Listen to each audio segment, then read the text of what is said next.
First off, I'll call the 6 o'clock special meeting to order. This is a joint work session between the Royal Oak City Commission and our Planning Commission. I do apologize for the formality of this room. When the meeting was posted, we posted for this room, and perhaps we meant to post for that room back there where it's a little bit cozier and we could talk in a more of a circle versus a two parallel lines here. But appreciate you coming out again, Planning Commission, and everyone that's here to speak tonight. We are going to open up public comment before the work session. Same rules apply as the City Commission, 3 minutes. Wait till you're called on by the mayor, and please direct comments to either the Planning Commission or City Commission as a whole, and not to individual commissioners. So we'll start with public comment. Anyone here to speak tonight? Mr. Wolf?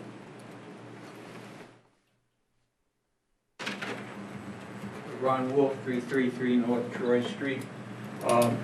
First, I would I presume the Planning Commission gives you 5 minutes, doesn't it? No, okay.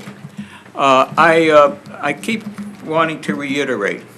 I was speaking with an architect about 6-8 months ago outside of Starbucks, who did a lot of work in Detroit and in Canada, especially Toronto, where for the past over 30 years, they do not permit office buildings unless they include 20% residential. And they do this for good reasons. They don't want dark office buildings. They want residents near the office buildings to keep an eye on them. That's the main reason. And of course, it also allows the people who work in those offices to rent apartments near the offices. After all, why would anyone want to live in a city where they can't have convenient nearby residential to live in? The whole idea of living in a city is you don't need your car. And of course, you know how miserable the traffic is in Michigan. So I don't know why this is being passed up. Now, the latest scuttlebutt is that Superior Fish was going to have apartment buildings put in, and I encourage that, believe it or not. Now, the other bit of scuttlebutt I heard is that there might be some methane gas on the property where the farmer's market is. And I don't believe that could possibly be true, that only in that particular area there's a danger where all the surrounding area, there's never been a problem. And even in that area, there was a pre-existing building that didn't have any problem. So I can't see why a small parking structure cannot be constructed on the corner of Troy and 3rd on the east side, the southeast side. That would provide both a signage indicating it's a farmer's market, and it would, ladies and gentlemen behind me and those residents listening, yes, a small parking structure would save the farmer's market, because this obviously will not be enough room for a city hall and a farmer's market to coexist. This is just going to be this way. And the other thing I'm not in favor of is the destruction of the 2-acre park, which no one is really planning really seriously. Star Dream had much more planning going into it than this downtown park, which I believe is essential. And you can't walk by the library with seeing how many kids are jumping on those little bees. And you can't imagine what a nice, fun little park would be, what a tremendous asset it would be for downtown. We don't want just a green space. We want a real park, maybe a little carousel. I went and looked up Bryant Park in New York, Central Park, besides Washington Square, Madison Park in New York. These parks are phenomenal, and they're bringing in tons of people, and Judy Davis brought all these tables and chairs in. Tons of tables and chairs. Thank you, Mr. Wolf. I wish you would be more interested. Anybody else here to speak tonight? Going once? Going twice? All right, we'll bring the meeting back up to this side of the table. If you recall where we left off last time, we had some pretty healthy discussion about what we should do with the master plan moving forward. We had a nice exercise done. We decided as a team that we would all take a second look at the master plan. We all received copies of these master plans, and we were at a point where we were going to decide between two primary modes of moving forward. One would be to do a complete redo of the master plan, and the other would be more of a, I don't want to say a hybrid, but sort of an update in specific areas maybe targeted to update with the master plan. We had some really good participation. I'd like to thank Ms. Arnacki and Tom Halleck for coming out and contributing their thoughts. They were very instrumental to the master plan that we have today, and it was much appreciated that they came and gave us, their viewpoint. So we're at a point today where hopefully we can, every commissioner, planning commissioner and city commissioner has had a time and opportunity to collect their thoughts regarding the plan, and we can try to come to some sort of consensus today. So, Mr. Twing, I'm going to hand it over to you, for lack of a better individual. Mr. Twing is a planner, so he planned for the likelihood that I might hand it over to him to recap with any notes or any other observations and kind of provide his thoughts. Mr. Mayor, members of the commission, the planning commission, I didn't come with any formal review. I think you gave a good synopsis of where you were at the joint city commission, planning commission meeting previously. We were here simply as staff to listen and take direction. If there's questions on certain parts or master plan or other items, I'd be happy to address those. I think at the last joint session, I kind of gave you my overview of where I thought at least certain areas of the master plan should be or could be addressed if you chose the targeted approach. Obviously, if you think it's in need of a total rewrite, that's just a total different discussion. If you wanted to target it, I'd be looking for you to identify what areas you thought needed to be more addressed of the master plan. It's broken out in component parts, so I would, without running through each one of those, I think I would point it back and see if there's any commentary on, do you want to do an overall or do you want to do a targeted approach? Questions from Mr. Twing? Mr. Godick. Mr. Twing, could you You're going to come up here, I think. could you just briefly go over the couple of items that you suggested would be good for targeted? Probably the areas we haven't addressed recently, or the 2012 amendments, were the housing conditions, the housing. We've got three areas the master plan addresses in the sense of low, moderate, and high-density development. I think that the members of the Planning Commission and City Commission are well aware of the amount of residential that's been going on in town and how we've had to deal with those through conditional rezonings and through other methods to plan for react to those. We also had a housing market, targeted market analysis done that made several suggestions. So one area that I think we need to look at from the master plan is the housing component, and are we addressing all the factors and needs of housing for Royal Oak. Then probably the land use map would be one other area that I would suggest we look at, in the sense of, are the areas of the city being depicted on the land use map consistent with those geographic designations. The last one may be the mixed use section of the master plan, and is that still relevant for those areas where you see mixed use being needed. Those are probably the bigger ones that I would say that we haven't really spent a lot of time on since the original. As part of that, or as part of those three areas, you'd obviously look at the goals and objective sections for those areas. I think that's kind of where I touched on the last meeting. And from there, I'd roll into the zoning ordinance update, so to hit those areas.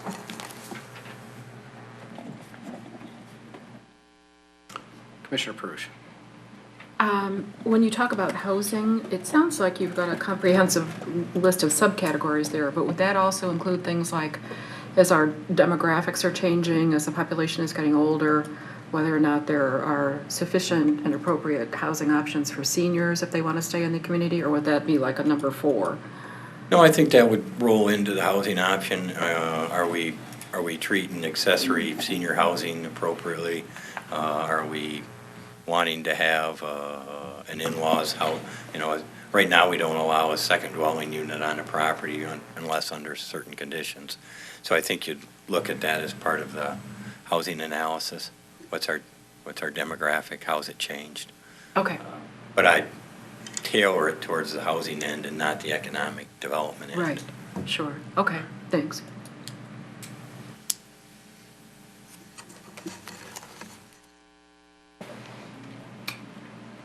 Commissioner Douglas. So I've thought about this after our last meeting. And I think that, I know that a master plan is a reflection of the people of your community, their needs, their wishes, their desires, their perceptions. And our master plan right now is 20 years old. It's literally a generation old. Royal Oak has changed enormously since then. The demographics of it, even our changing development patterns. And yes, we have expertise here. The Planning Commission knows things. We as commissioners were elected by those people, so theoretically we reflect the will of the people.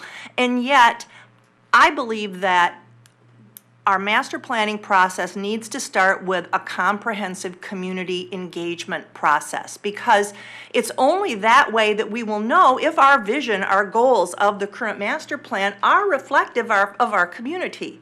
It may very well that we follow best practices in master plan community engagement processes and find that, boom, our current master plan is, 80% okay, and there's only 20% of it that we need to deal with. But we could be surprised, or we could learn things that we don't know, or identify needs or problems that we haven't thought about that do reflect the needs and will of our people. So I'm sort of not inclined to make a choice today as to whether it's an incremental change or a targeted change or whatever until we do that process.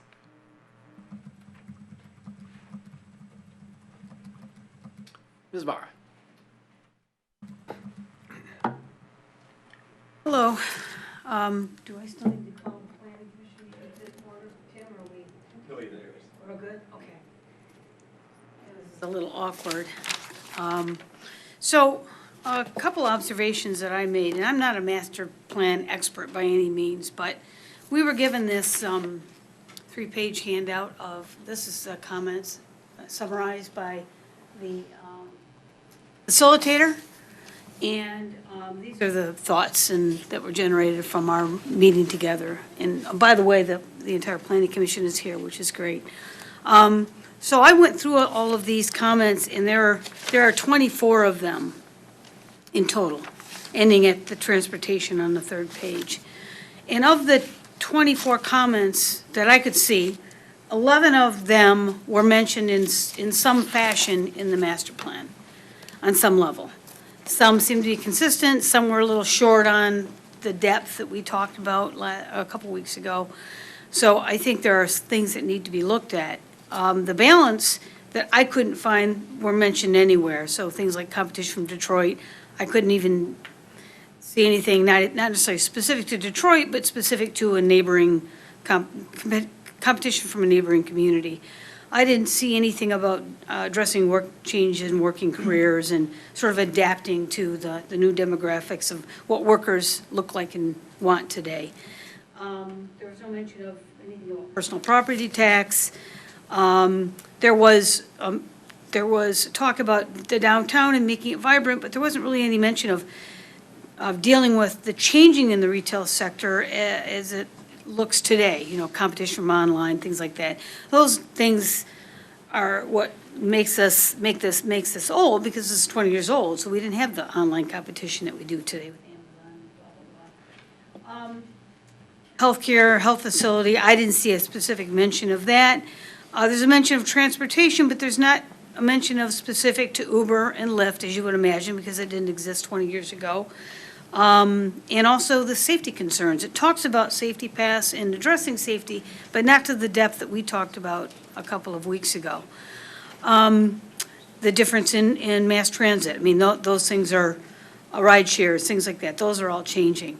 There's no mention of stormwater infrastructure or infrastructure needs because that's now coming to light these last several years with all the infrastructure problems, water and sewer problems we have. So there's really no mention of that. There is a mention, there's a page about LEED certified, but there's no mention of like, what do we want to have a green city? So it really doesn't specifically address stormwater, infrastructure, green cities, more space, and it also doesn't address more space that would reflect our change in workforce. You know, what do the people in the workforce want? So I'm not standing here saying that we need a whole new master plan, because I don't know that yet. I'm not convinced of that, and I'm sensitive to the budget or lack of budget for a big rezoning master plan. But the things that we talked about, all of us, a couple weeks ago, half of them are not really addressed in here the way we talked about them. So if those things are important to us, I would imagine they may be important to the community. So I think I'd like to have a discussion on that to see, because I'm not a master plan development expert, to see, are these things that can be addressed with sort of tearing some pages out of here and getting into some of the guts of it? Or are these things that would drive ultimately a new master plan, bringing the community? So I'm sorry I'm leaving with more questions, but those were my observations. Commissioner Macy. I actually have a question for Mr. Thwing. I was just wondering if you could tell me a little bit more about how linked the master plan update and zoning ordinance update are. Are those things that must be done together, we could do separately? Well, generally, the zoning ordinance would follow the master plan. So if your goals in your master plan are to change the density standards, and you'd make your residential requirements in the zoning ordinance consistent with those. We probably spend more time amending the zoning ordinance to address daily issues or monthly issues than we do changing the master plan. Portions don't work, but generally the master plan is a guide tool for what you end up putting in the zoning ordinance. So you would do the master plan update and then revise the zoning ordinance after it to make it consistent. Okay, so that's part of what I was wondering about, is because it seems like a lot of our problems are with the zoning ordinance, that seems to be where a lot of issues arise. But right now, the zoning ordinance matches the master plan that we had, and we're doing daily change, yeah. I'm not going to say that it matches it very well. Where it lags, I think, is, again, back to the residential densities versus what's being approved and what's being planned in the community, and not addressing certain types of residential. I think we're behind that in both documents. We're either dealing with it through a conditional rezoning or variances to address development issues. And when you start doing that as a board, meaning the planning commission or the zoning board, that tells me that your zoning ordinance regs are out of date and you need to do something with it. Well, I can't really update them without changing the master plan to say that we want more density, we want changes in setbacks, or we want changes in types of units. That's kind of where you do the master plan first, find out what the community wants, and then make the ordinance match. And you do that also through the land use map to say where you want those things to occur, so they're not just occurring as happenstance. Okay. That's kind of the order I would go in. And I think the facilitator last meeting kind of indicated the intent of the master plan is a physical development plan. So while there are issues that may come up and were brought up, generally the master plan and comprehensive plan addresses physical development, not so much some of the other issues, I think, in terms of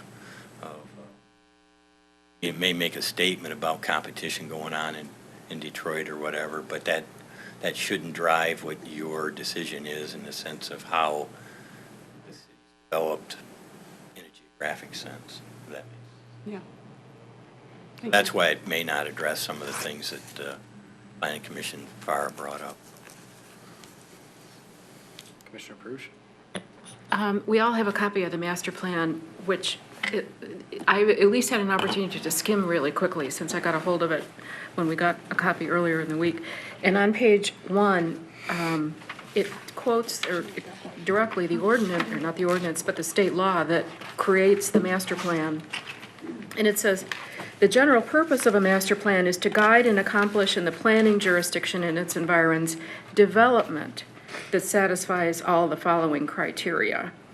And that it's coordinated, it considers character, promote public health, safety, morals, and order, which is in the state statute, promotion of adequate provision for one or more transportation, safety, light and air safety, healthful, convenient distribution of the population, good civic design, public utilities, which includes like sewer and water, it says, recreation, and the use of resources, which I would think would be energy and energy sufficiency and so on. So given that list that's in the state statute, which we have to kind of follow, it covers a lot of the issues that were raised last week, which I unfortunately was not able to attend, but not all of them. And it's specifically some of the things like, you know, competition with the other communities and some of the other more human economic elements of what we're all thinking about. I'm not so sure it really belongs in a master plan. There's important issues for us to consider, but not in the context of this.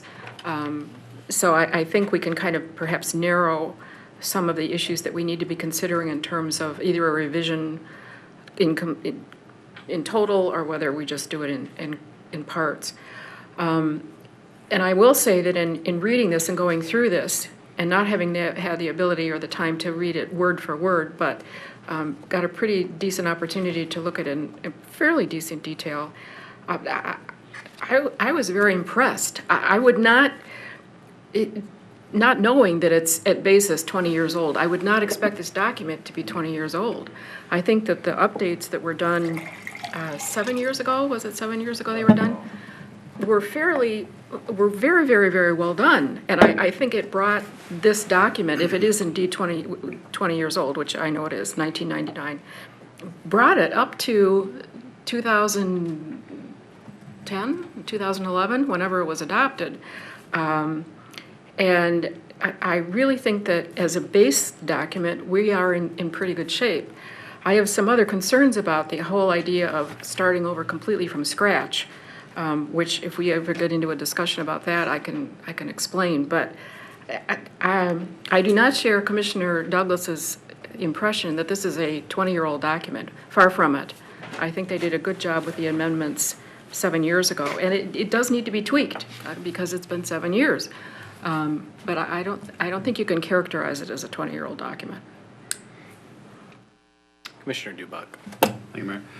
So, yeah, I agree with Commissioner Perush's sentiment. I think a complete rewrite would imply that we've lost our way and this document is not still informing the decisions we're making or who we are as a community, and I think by and large it is, and going through it, identified, so it doesn't exactly set policy, but recommends policies to be considered by the commission and future commissions, and many of those that were recommended have been instituted. Where I see places that we could really delve in is where there's almost where there's not alignment with the things that we identified last week. So we had identified not just a need for senior housing, which this does project that demand's there and is growing, but there's a statement in what's it, objective 1.2 part D that says do not discourage the provision of affordable housing, which if we're talking about a need for housing that meets senior demand, which is housing of a certain style and at a certain price point, we're no longer at a point where we should not be discouraging, but actually finding ways to encourage housing be developed at those various price points that meet the demand that exists now. So I would say where we identify those places, that's a clear case where we have to clean something up or reanalyze it and see what policies we should put in place. What it does state that the Senior Citizen Advisory Board should be constantly looking at these issues and updating it. We do have the Senior Citizen Task Force doing just that right now, and I think that's a good place to start with, discussing what changes need to be made here. Same thing with the sustainability. Sustainability is addressed, but only in LEED certification exists, and the city should consider somehow working that into its building standards. And so it's a recommendation, it's really loose. And what I envision now, and I think where we've come in 20 years, is a recognition that sustainable building and being a green city has to be a part of who we are and everything that we do. And so that, to me, looks like something that needs to be seriously retooled, is how we approach and define green building and sustainability as far as the carbon footprint of the city, of residential, of developments, tree count, water runoff, renewable energy. And those seem like things that'd be appropriate to bake in here and inform our decision-making, the decision-making for the next 20 years of future commissions. I don't know, and I guess my question, Mr. Wang, is, are the things I'm saying, are those things that require a complete rewrite, or are those things where we can go back and retool those areas, particularly on sustainability, which I think would touch so many different elements of the plan? Well, I'm going to say, depending on how many areas you identify, if it's only a few, then it's a simple rewrite of those to address it. If there are several areas that you think are out of whack, then you would want to do the complete rewrite to make sure they're cohesive and done together. And because I don't have staff to do a complete rewrite, but you'd send that out to do it. So I'm looking for direction as far as, how many areas does the commission and the planning commission feel are needing updating? So from my perspective, I think the structure is there. I think there's parts we need to fine tune, and maybe we need to do some digging into identifying where those areas are. I feel like I've identified a couple. I'm sure there are others. But, non-motorized transit plan is still pretty solid, and we're executing on it now. So I don't think we need to go back to the drawing board with that. We just instituted that 6 years ago, 5 years ago. So that would be a place where I don't think there's value in starting from scratch when we're mid-action on that. Just as a reminder for everyone, the 2012 amendments really addressed a couple of transportation areas, the non-motorized plan area. We actually had a consultant that was hired through the energy efficiency money that the federal government provided, so it was at no cost to the residents. We hired a consultant out of Chicago that did a complete community engagement evaluation of it and brought in residents and the people from the bike communities and so on, advocates, and had several meetings with them and looked at the entire city as far as the non-motorized plan went. Once that was there, they submitted their report. The Planning Commission went through it, decided which component parts were relevant to the city and what they wanted to add to the master plan, and then that floated up. Very similarly, there was an access management transportation portion that was done with several communities up Rochester Road that was funded by SEMCOG, again at no cost to the city or the residents. And we again took those portions that were relevant to Royal Oak and integrated them into the master plan, and they could be applied to any road segment in terms of access management. They're in the master plan. They're not necessarily in a requirement yet in the zoning ordinance, but the concept of access management is in the master plan. The non-motorized plan is in the master plan. The third part was the TOD study, that was transit-oriented development study, that was done along Woodward by the WA3 and SEMCOG. Again, at no cost to the city or the taxpayers. They studied that segment, and again, we took those component parts out of it that were relevant to Royal Oak and added them to the plan. So those were all very best practice things that were done by outside agencies coming in that we've added. We've now had the housing market analysis done with some recommendations in it. Staff has looked at our current density standards. Mr. Murphy has done a great job putting some history and background together about what our densities are. which we could then tailor into some recommendations for you as far as that area. We have added in the other components some of the sustainability items. I won't say it's perfect because, again, it was written, 6, 7 years ago, and things changed a lot there. Those, and then some of those we've actually put in the zoning ordinance in terms of how to deal with people that might want to put up a windmill or a solar panels or other things. Not saying everybody's doing that, and it's not a requirement. It's just provisions are in there that say if you want to do it, here's what you have to consider and what you need to look at. So there's a lot of things we've been doing along the way.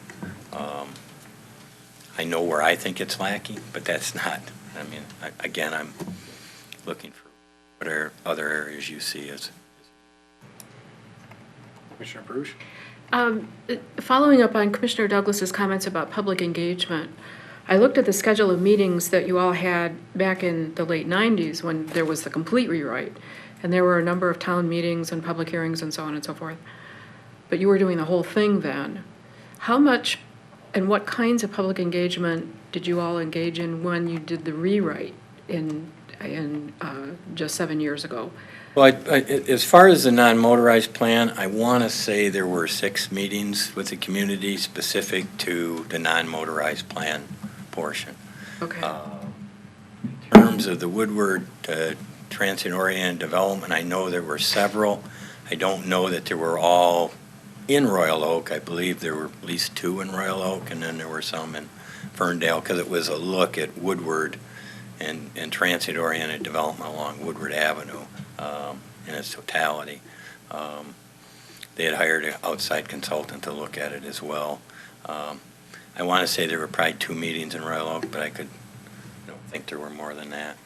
The access management, I don't recall exactly how many there were there. I believe they interacted with some of the businesses along Rochester Road in particular. Given the difference between what access management is, how often you have a driveway, how do they line up, it's more of a technical document than a input. But Those seem to be fairly targeted to a specific subject matter. My guess is that the ones that were held in the late 90s, when this was started from scratch, were more of a general nature, more of a town meeting, what do you want your community to look like type question? Were they broader? Right. Okay. It was the master plan prior to that, you may remember, was, 40 years old. Yes. There was no requirement to look at it every 5 years. There Right. were no statutes, so it was a very old document and was Right. out of date. So I believe it took 2 years to get through. Yeah, this all started May 1st, 1997, and it ended up March 31st, 1999. So it was almost 2 years to get it all done with the complete rewrite. But my question was just the nature of the public engagement in both instances, both the total one and the amended one 7 years ago or so. And Idea how many meetings there were. There were meetings on the original one, or the original complete rewrite in quadrants of the city. Initial draft that got feedback that was very negative feedback. You may recall, some of you. yeah, Without trying to go back and look, I couldn't tell you. if your list is comprehensive, I see 4 or 5 town meetings and 2 or 3 neighborhood reviews, and there's a couple of other public hearings. One canceled due to weather in January, but quite a few large meetings for public engagement, not just 1 or 2. Well, there was one at the auditorium at Oakland Community College. There were one at the The middle school, there was one at the high school too. one at the Kimball High School at the time. Yeah. So no, they were big forum meetings. They were not small. Okay, thanks. Commissioner Douglas? So, Mr. Twing, hypothetically, if you were writing an RFP to hire a consultant, to work on this project, do you anticipate that you would put into the specifications the number and extent of community engagement events that you would want them to deliver? Or do you anticipate that you would write what you want to get done and ask them to tell you what kind of community engagement they think we need? And I'll bracket that and say, if you recall, when we did the current master plan now 20 years ago, who recommended the nature of the community engagement campaign? Well, without going back, and I guess it's two questions there. Three, maybe. Yeah. The first one, I guess I'll try to address. If I was going to do a complete rewrite at this point, I would pick a minimum number of meetings that they would have to provide. And the RFP I'd put together would obviously float up through the Planning Commission to the City Commission to get concurrence that that RFP meets the desires of both bodies. And if the community engagement were to occur by quadrants of the city, let's break it into 4, you're going to have at least 1 in each one of those quadrants. You're going to have at least 2 more after that that present outcomes and findings. You're going to hold a formal public hearing in front of the Planning Commission, and whether the City Commission holds a public hearing on it or not, that would be up to you. So you're talking somewhere in the neighborhood of 7 meetings. Now, if the consultant wanted to propose more than that, they could, and they'd tell us a dollar amount and why they think that's necessary or whatever. And then generally the reply would say any additional meetings that are required are at a certain dollar value. And if for some reason either the Planning Commission or the City Commission wanted to hold more after that, then you're just paying for meetings for them to participate in. But I think that, to answer your first question, I think you're talking 7, 8.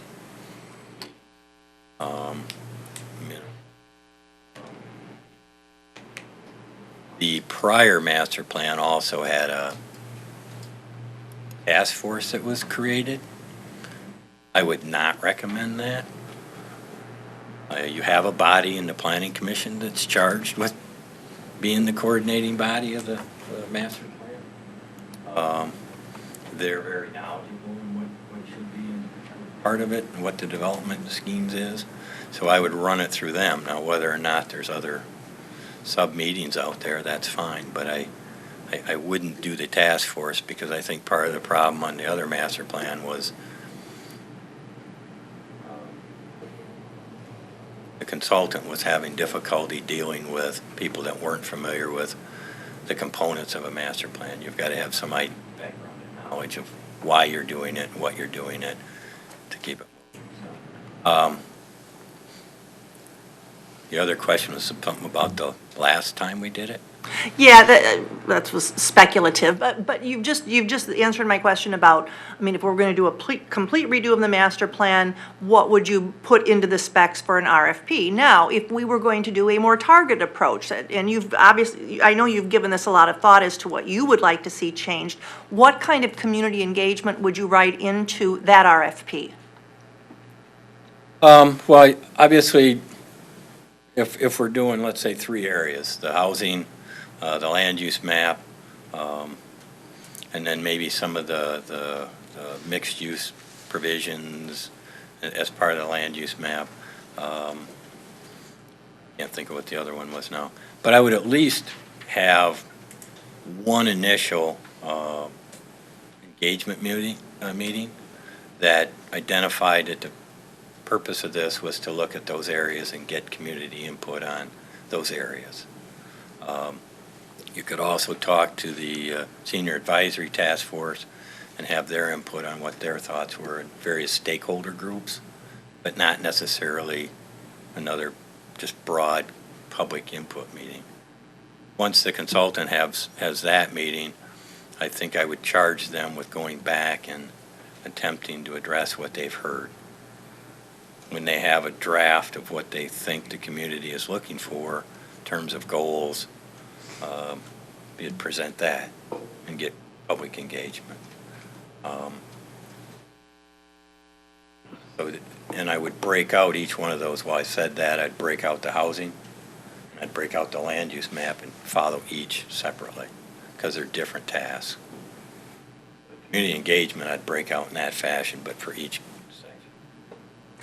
And I will say that I find that reasonable. I mean, that to a large degree meets my expectations, especially if you begin with a comprehensive meeting, knowing that if anything goes off the rails there, or you find any buttons or any needs that you haven't anticipated, that you've got contingency money in the budget to address those areas. Because I do agree that the three things you talked about are, I mean, that's where the action is in this town.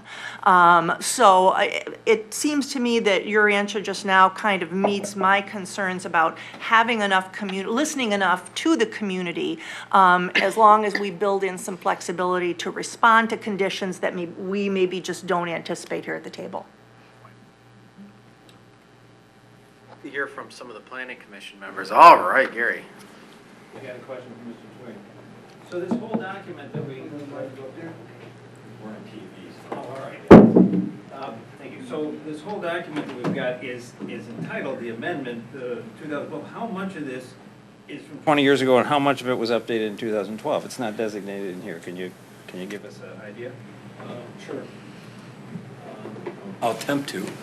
Well, I think the goals and objectives section probably is, other than the specific areas that I touched on, non-motorized plan, TOD, all of those goals and objectives were updated with those sections of the master plan, so they were consistent as you went through it. Probably the oldest section in general is, again, the overall goals and objectives.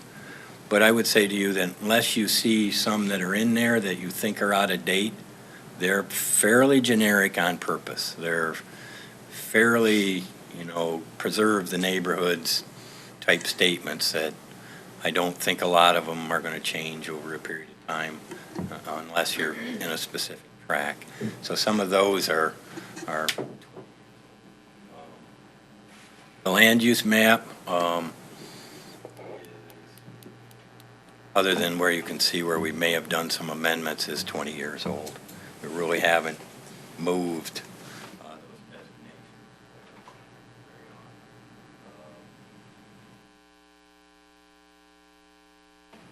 Probably overall, other than the specifics of the, again, the non-motorized plan, the transportation section hasn't touched. The housing section obviously hasn't been touched. We're still dealing with density standards that I can't think of a project that's been done lately that's met those density standards. When I say lately, I'm going to say in the last 8 years. So those are some of the ones that I would say are bad. Absolutely. That's interesting, but because I thought, when I looked at this, that the goals, objective, strategy section, the goals, exactly right, very generic, very overall. I would be very shocked if anybody would say, that's not a good goal anymore.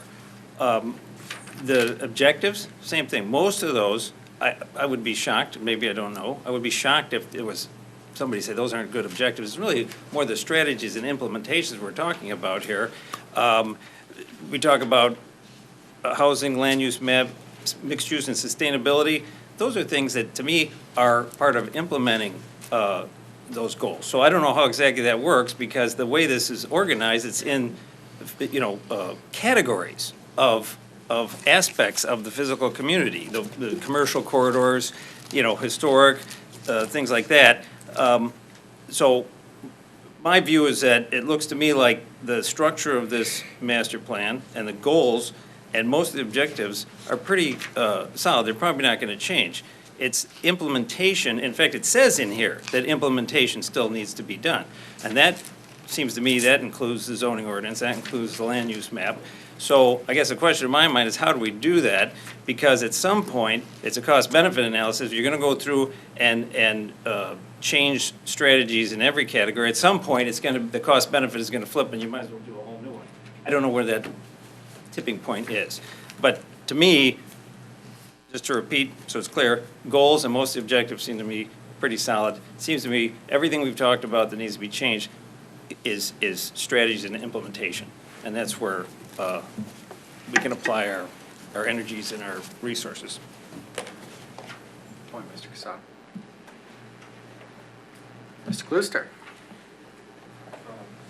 I'm going to echo some of those statements that buzzwords. I think a lot of them are there. They've captured a lot of the overarching goals and objectives. I think what seems to be lacking is specific guiding principles that can influence implementation of those things. As far as when you talk about preservation in neighborhoods, like what does that mean? That's just it's a buzzword without any sort of guiding principles behind it. And the master plan divides the city into sub areas, but doesn't necessarily address the specific assets and concerns of those sub areas. So I think my overarching concern, with the exception of the updates that were done recently, is the lack of specificity as to what the guiding principles should be in order to implement these buzzword goals that we've set up in the objectives and goals section. Thank you, Mr. Klooster. Ms. Vara. Again, sorry about this format. This is not ideal. So I'll agree also. However, with that said, I don't mind that these things are generic, the goals and objectives are generic, but the biggest thing for me that came out of the meeting a couple weeks ago that's sorely missing is the green city piece, the sustainability, the infrastructure, stormwater management. Because if I'm moving to Royal Oak and I'm looking at the master plan, I don't know why I would moving here, but I want to move to a green city. There's nothing here in any of these goals that says to me that we recycle, we're green, we take care of our stormwater, we take care of our natural resources, this is how we're doing it. It doesn't come out, it doesn't jump out at me, so I agree with Mr. DeBuck that I think that's something that I'd like to see added. But if we're going to go further and have a community engagement, maybe the community doesn't feel the same way, but that's, seriously, it would be one goal that came out of the meeting a couple weeks ago that's not clear in the goals and objectives. Other than that, I think a lot of it is kind of hidden in here. It probably just needs to be teased out and changed a little bit, but that's the biggie for me. Mr. Godek.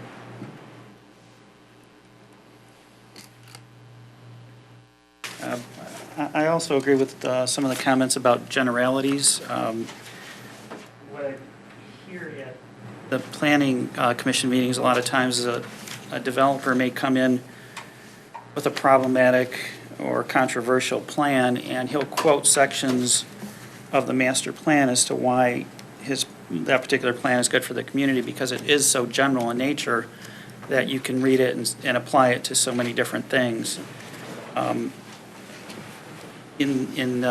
Some of the input that I would like to give as this process moves forward is going from those generalities into more specifics, as previously mentioned.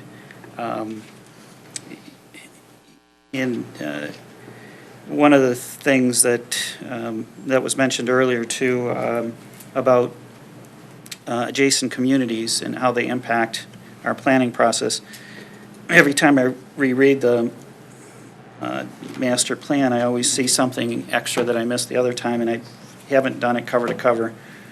But on page 95, the first topic in there is consideration of what is occurring in adjacent communities is integral to the planning process. So there are a lot of items in here that make sense and are good. I hope our direction makes it a little bit more targeted into specifics and also targeted into the direction that the planning director has called out in terms of what we're running into consistently as far as giving variances in the zoning ordinance for density and land use and the mixed use section. So I'm hopeful that we'll do a targeted approach and also do community engagement. I think both are good ideas. There was one last item, I think it was on page 14. What's near and dear to me is traffic. I think it's section 1.4. It talks about looking into ways that will slow traffic by, slow cut-through traffic. And it's one of those things, again, that's written, like, look into those types of methods. We've already evaluated that. We've done that. Matt Callahan has done a great job of evaluating those methods. It's time to do an implementation strategy of how we slow down traffic in the neighborhoods and divert cut-through. So we have the methods in front of us. It would be up to you guys to budget to do those, because that's not something a developer's not going to come in and do. We'd have to do it as a governmental body in the community. Just my comments. Thank you.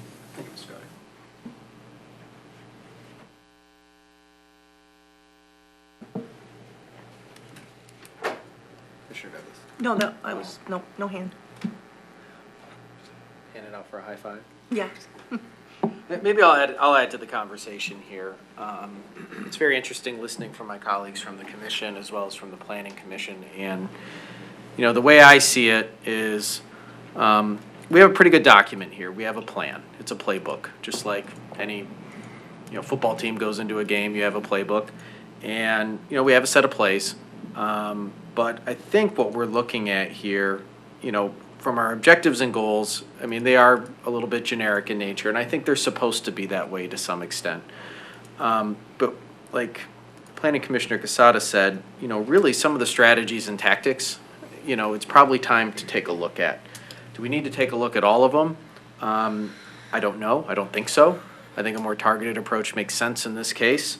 We got a big ship here. We've been navigating it, towards a direction for a while now. And from time to time, you need a little bit of calibration. We did that 7 years ago. And if a plan is really good, we shouldn't abandon it in total and start from scratch. And so I think, in my opinion here, there are a number of things. I also share the concerns with sustainability. Really want to understand where that fits into our plan, not just in terms of, our moral obligation to the environment and to the future, but also in terms of how we can make this work for us from an economic perspective. I also understand and have been part of many decisions as it relates to variances and, some of our zoning issues that are a result of the previous master plan, and I think we need to take a look at those. So, for me, I think a targeted approach, an open approach, I like Commissioner Douglas's idea as far as reserving a little bit for the unknown. We talked about this in our last session that we had together, that we as representatives have a decent pulse on what's going on in the community, what people want of the community, what they expect. But we also have a bias because we are more familiar with some of the less optical needs, sewers, things under the ground. People don't think about roads. They think about road construction when you shut it down. I can tell you by my email account, but they're not thinking about things like that. And conversely, there may be some things that we're just not thinking about that are really important to our citizens that they can bring to the table, because the world is changing very quickly right now. And I think the more open dialogue we can have, the better. But I'm doubtful at this point. I think we've been on a good direction. I mean, I think you can see it based on the positivity in the community as far as where we've been, where we've headed over the last 20 years, and where we're headed in the next 20 years. I think people are very receptive to where we're going. So we're doing something right. We've been using this as a guiding document, but it's probably, and of course, it is time to calibrate it. But I don't believe we need to totally start from scratch again, because there are a lot of elements here. I do agree, though, there are things that, if they're a little bit opaque and we need to make them a little bit more specific because of some macroeconomic things or mega trends that are happening around us, we should do that.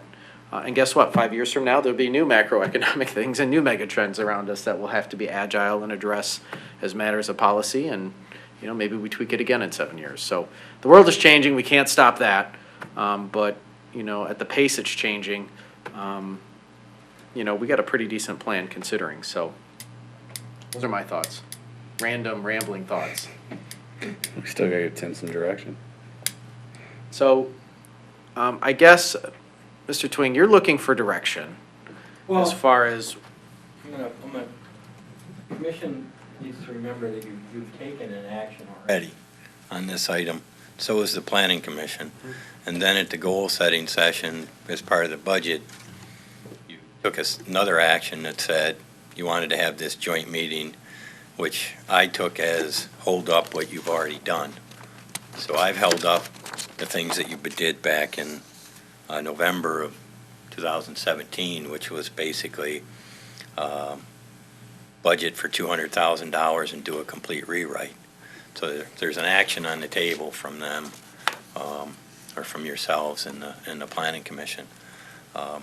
So if we're going to go away from that, which is what I'm hearing, my suggestion would be is I would put together a commission memo, probably for the planning commission to act on as well, hopefully at their next meeting, kind of outlining the areas that I've heard or that we're going to have as part of the minutes today, get concurrence that those are the targeted areas that you want to look at and bring that back up through your process so that everybody's on the same page, if that works.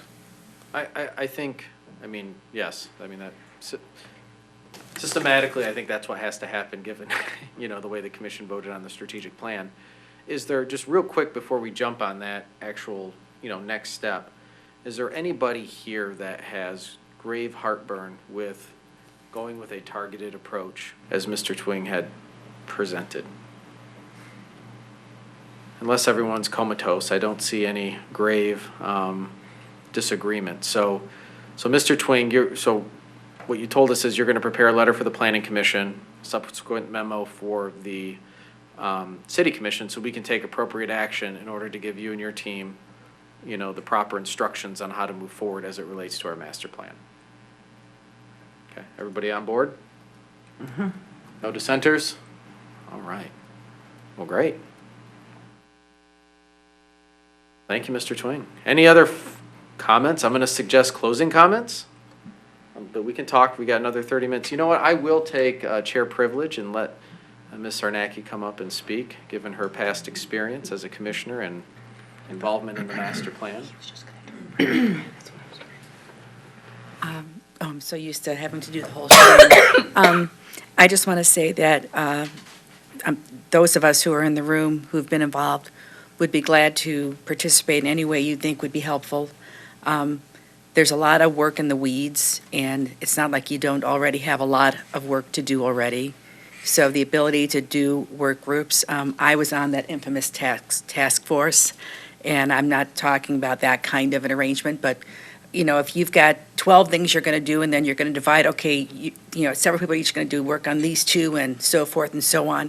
If you'd like other eyes and ears and obviously mouths to weigh in, and there may be other people listening to this who might also feel the same way. So I would encourage you to find people who you think can at least, you know, help you through this process, and then it comes back to the group for deliberation and then revision and then voting and all those things. So this doesn't take away from the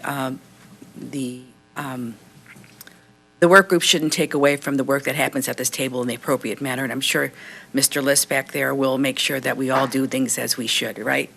Yeah, okay, that's it. Thank you. Mr. Allen.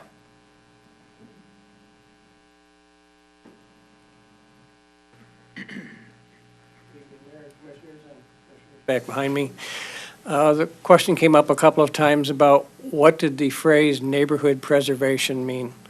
That was actually fairly straightforward. The original master plan that was proposed during 1997 to 1999 laid out something called transitional zones, which was basically a complete wipeout being proposed of a quarter mile around downtown of all single-family homes and turning it into multifamily, whatever, much larger, much denser. That neighborhood preservation speaks to that specifically of don't do that, both in the neighborhoods around downtown, but it also included the neighborhoods bounded by Webster, Woodward, and Coolidge, which had also been designated to change from single family into multiple family. And several other areas. So it's a very straightforward statement of don't demolish the neighborhoods for larger buildings. Thank you, Mr. Hallett. All right. Notwithstanding any final comments from anybody at the commission or planning commission, I think it's safe to say we can adjourn. All right, since it's a work session, I think we can just say we're adjourned. All right. We're adjourned. We want to talk about anything else? So we answered your